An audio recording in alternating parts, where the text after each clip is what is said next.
है? गाड़ी रोकता तब बताती मैं इसको। गाड़ी के घमंड में मेरा दुपट्टा ही खराब कर दिया। रजनी इतना कहकर जैसे तैसे करके एग्जाम सेंटर पहुंचती है और अपना पहला एग्जाम देती है। थोड़ी देर बाद जब वो एग्जाम देकर घर जाने के लिए निकलती है, तभी उसकी नजर एक गाड़ी पर जाती है जिसमें उसका दुपट्टा फंसकर फट गया था। यश अपनी गाड़ी में बैठकर निकलने ही वाला था कि तभी रजनी उसका कॉलर पकड़ते हुए कहती है, सड़क पर चल रहे हैं हम गरीब लोग, तुम्हें दिखाई नहीं देते क्या? तुम्हारी वजह से मेरा दुपट्टा फट गया। एक तो गलती करते हो, ऊपर से भागते भी हो। देखिए, मैंने ध्यान नहीं दिया होगा, सॉरी, मुझसे गलती हो गई। एक पल के लिए मुझे लगा था कि कोई कुछ कह रहा है, लेकिन मेरा एग्जाम टाइम हो गया था तो मैं जल्दी में था, इसलिए गाड़ी नहीं रोकी। क्या बात है, आज पहली बार किसी अमीरजादे को एग्जाम के लिए इतना सीरियस देख रही हूँ। सॉरी, मैंने कुछ ज्यादा ही बोल दिया, लेकिन अच्छा लगा कि आज किसी अमीर ने गरीब को सॉरी बोला। अरे मेरे मन में कोई अमीर गरीब का भेदभाव नहीं है, मुझे इन चीजों से क्या फर्क पड़ना है। लेकिन तुम्हें देखकर पता नहीं क्यों ऐसा लग रहा है कि मैंने तुम्हें पहले कहीं देखा है। तुम कौन से कॉलेज में पढ़ती हो? मुझे भी ऐसा ही लग रहा है। वैसे मेरा नाम रजनी है, मैं खालसा कॉलेज से हूँ, 2nd ईयर। क्या बात कर रही हो? मैं भी वहीं से हूँ, लेकिन फाइनल ईयर में। मेरा नाम यश है।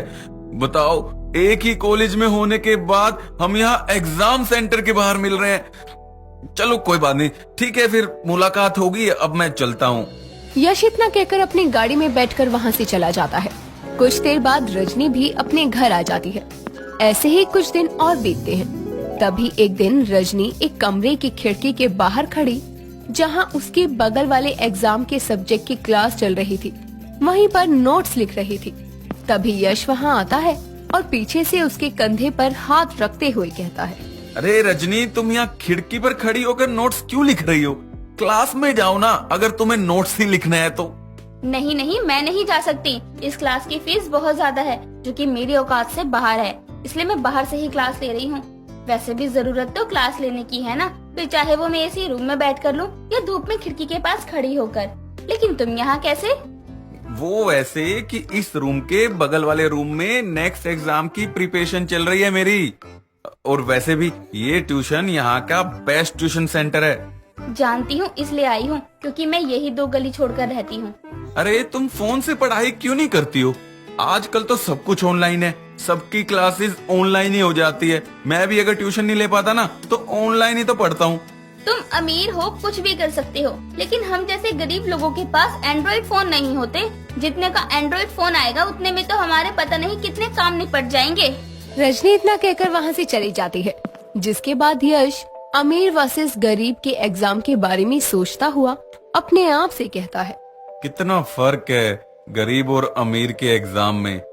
अरे हमारे पास तो एग्जाम पास करने के लिए और उसकी तैयारी करने के लिए कितनी चीजें अवेलेबल है, लेकिन गरीब लोगों के पास, उनके पास कुछ भी नहीं।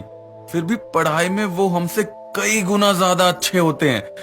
रियली, एग्जाम तो ये लोग देते हैं लाइफ की हर चीज में। यश इतना कहकर अपनी क्लास में चला जाता है। समय बीतता है। समय के साथ जैसे तैसे करके दोनों के सभी एग्जाम सफलता पूर्वक होते हैं। समय के बाद रिजल्ट आने पर दोनों को पता चलता है कि दोनों पास हो गए, जिसके बाद यश अपनी 3rd ईयर की सारी बुक्स और एक एंड्रॉइड फोन लेकर रजनी के घर जाता है और उसे देते हुए कहता है, सुनो, ये 3rd ईयर की बुक्स और कुछ नोट्स है जो कि तुम्हें फाइनल ईयर के एग्जाम में मदद करेगी। और ये पकड़ो, ये एंड्रॉइड फोन है, इसमें मैंने सारी ऑनलाइन क्लासेस के सब्सक्रिप्शन ले रखे हैं। अगर तुम ट्यूशन ना जा पाओ तो इस फोन में से पढ़ लेना, आजकल यही सब कुछ है। अच्छा ठीक है, फिर मैं यार शहर छोड़कर जा रहा हूँ, वो भी हमेशा के लिए। दोस्त समझकर ये सारी चीजें ले लो मुझसे, मुझे अच्छा लगेगा।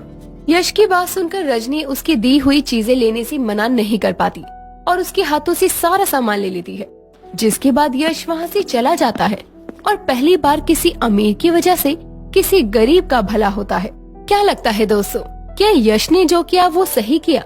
क्या सच में रजनी को उसकी दी हुई किताबें लेनी चाहिए थी? अपनी राय हमें कमेंट करके बताइए।